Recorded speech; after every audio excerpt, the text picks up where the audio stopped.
There's no food left. Take the matches and sell them. Then we can buy bread. I have no shoes or slippers to wear in the snow. Here, wear your mother's, and now don't come home until you have sold all the matches. Do you understand? Yes, Father, I understand. In the cold and the darkness, the poor little girl walked bareheaded through the falling snow. She had no shoes, no hat, and no slippers. She left home with slippers on, it is true, but what was the good of that? They were very large slippers, which were her mother's. When two boys dodged roughly past her, with oranges stolen from the orange cellar, the little match girl was knocked to the ground. Her slippers lost, her matches spilling all around. And a little boy, finding them, ran off yelling, "Now they belong to me!" "Now they belong to me." As Christmas Eve shoppers finished their gift purchasing, and the snow continued to fall, the little match girl desperately tried to sell her matches. Matches for sale. Matches for sale. Please, they're only a penny apiece. Matches for sale. She holds the matches out to each person as they pass, but they turn their heads away. A well-dressed mother and her child pass the little match girl. I'm so glad we finished our Christmas shopping. Thank you for buying me the doll, Mother. She's so pretty. Matches, ma'am. Would you like to buy some matches? Move on, little girl, away from us. We don't want your matches. She's so dirty. Look at her dress, Mother. It's so old, and she isn't wearing any shoes. She must be very cold. Matches. Please buy some matches. They're only a penny. Get away from us! Night is falling. The temperatures grow colder, and the snow is not stopped. The little match girl trembles with cold. Matches! Matches! Would you like some matches? You've been bothering me and my customers all day. Move on. Oh, please, sir. Please buy some of my matches. They're magical, you know. When you light one, all your wishes come true. That's nonsense. I already told you, I don't want your matches. Go home. It's a cold night. I can't, sir. My father told me not to go home until I sell them all. I'm Sorry, I don't need matches. Nobody had bought anything for the little girl. No one had given her a single penny. She crept along trembling with cold and hunger, a picture of sorrow. The poor little thing. The flakes of snow covered her hair. From behind the windows, the candles glowed. Delicious smells of roast goose wafted through the night air, for it was Christmas Eve.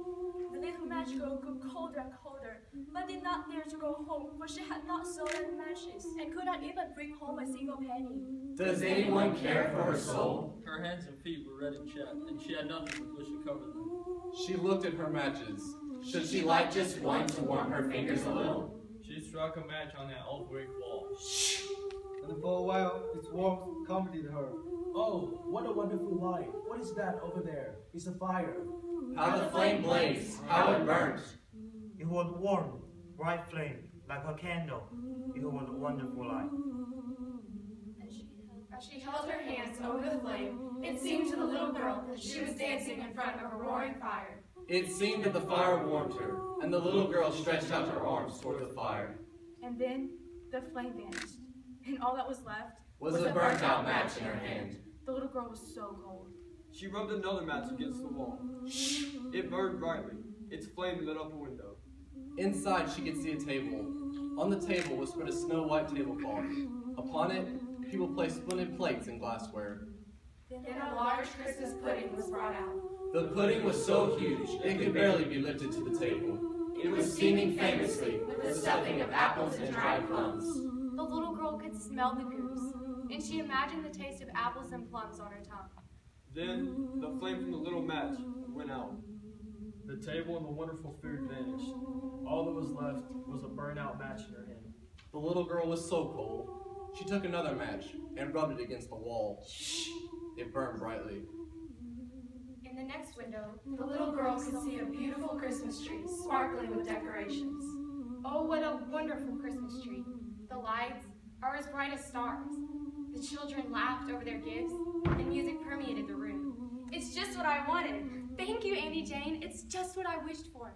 Can I have some hot chocs, please? I love Christmas. Soon, the flame from the little match went out. The Christmas tree and the gifts, the children, and the music vanished.